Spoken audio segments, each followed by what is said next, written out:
Shalom, hari ini juga kita akan renungkan kitab Yosua pasal 8. Teksnya ayat 26 sampai 35. Paragrafnya saya sudah bagi dua paragraf. Paragraf yang pertama ayat 26 sampai 29. Yosua tidak menarik tangannya yang mengacungkan lembing itu sebelum seluruh penduduk kota Ai ditumpasnya.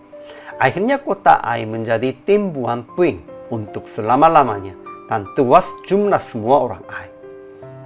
Paragraf yang kedua ayat 30 sampai 35. Orang Israel mendirikan mezbah di Gunung Ebal bagi Tuhan. Setengah dari orang Israel berdiri menghadap ke Gunung Gerizim dan setengahnya lagi menghadap ke Gunung Ebal. Sesudah itu dibacakan segala perkataan hukum Taurat, berkat dan kutuk. Kesimpulannya, Yosua tidak menarik tangannya yang mengacungkan lembing itu sebelum seluruh penduduk kota Ai ditumpasnya. Yosua tidak mau mengulang lagi kesalahan seperti perang pertama kali dengan Ai. Akhirnya kota Ai menjadi timbuhan puing untuk selama-lamanya dan tewas jumlah semua orang Ai. Sekarang bangsa Israel mendapat dasar hidup dalam tanah Kanaan, lalu mereka mendirikan mezbah di Gunung Ebal bagi Tuhan. Allah Israel sesuai dengan perintah Musa dalam Ulangan pasal 11 ayat 26 sampai 30 dan pasal 27 ayat 1 sampai 8. Setelah mereka mempersembahkan korban bakaran dan korban keselamatan bagi Allah, setengah dari orang Israel berdiri menghadap ke Gunung Gerizim dan setengahnya bari menghadap ke Gunung Ebal. Sesudah itu dibacakannya lah segala perkataan hukum Taurat, berkat dan kutuk, sesuai dengan segala apa yang tertulis dalam kitab hukum. Di sana ada semua orang Israel, juga ada pendatang maupun anak negeri. Ajaran tentang Allah. Pertama, Tuhan telah perintahkan kepada Yosua bahwa orang Israel akan menjara ternak dan barang-barang kota itu. Ya, itu berkahnya dari Tuhan ya. Kedua, Tuhan telah memberi hukum Taurat kepada orang Israel sebagai aturan hidup dan janji bagi mereka. Di dalam hukum Tauratnya ada aturannya dan juga ada janjinya, ada juga kutuknya. Namun kutuk pun juga termasuknya dalam janji. Ketiga, Tuhan telah menerima pendatang yang ikut orang Israel sebagai umatnya.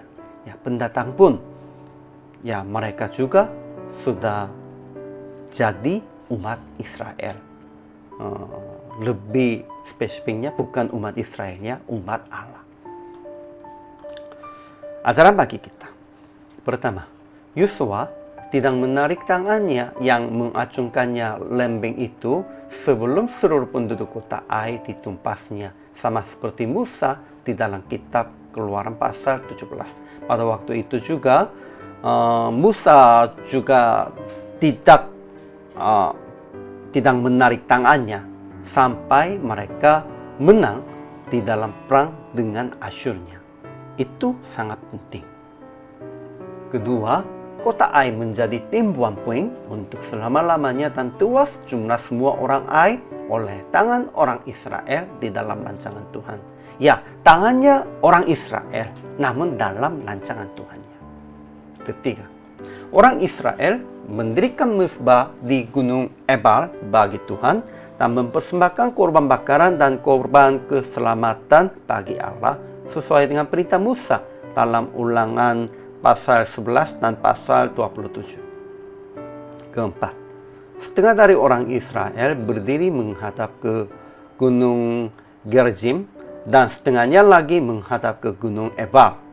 Sesudah itu dibacakan segala perkataan hukum Taurat, berkat dan kutuk. Pada waktu mereka menang kepada Ai, merekanya itu membuatnya salah satu seremoninya, dan itu sudah memproklamasikan kepada semua suku-suku di Kanaan, kita sudah jadi penduduk di tanah ini. Dan kita akan hidup sesuai dengan aturan Tuhan. Kelima, di sana ada semua orang Israel, juga ada pendatang maupun anak negeri.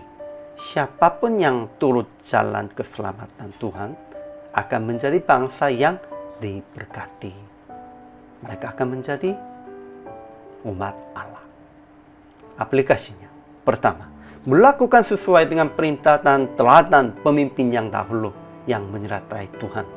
Ya, karena Musa tetap menyertai Tuhan,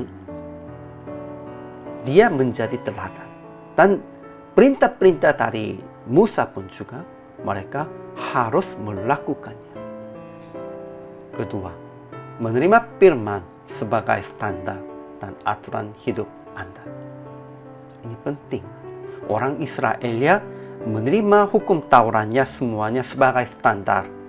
Mereka berkat, kutuk, semuanya menerima dari hukum Tauratnya. Maksudnya, mereka sudah janji akan menjadi umat di bawah hukum Taurat. Ketiga, menerima semua orang yang menerima Yesus sebagai juru selamat itu dan hidup bersama dengan mereka berdasarkan firman. Pentingnya itu bukan berdasarkan hati atau bukannya berdasarkan budayanya. Kita harus hidup bersama berdasarkan firman. Praktiknya begitu. Ingat teladan pemimpin rohani yang dahulu sebagai teladan dan melakukan sesuai dengan contoh itu supaya Anda juga menjadi teladan bagi jemaat. Ya, pentingnya ini. Pemimpin rohani yang sudah menjadi teladan, dia sangat penting. Ya, dia sudah meneladani kepada jemaat. Kita juga harus mengikutinya jalan itu.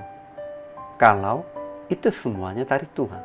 Dan kita juga harus menjadi teladan bagi jemaat supaya mereka juga mengikuti jalan kita. Inilah regenerasi di dalam jemaatnya. Hari ini juga selama melayani, Tuhan Yesus memberkati.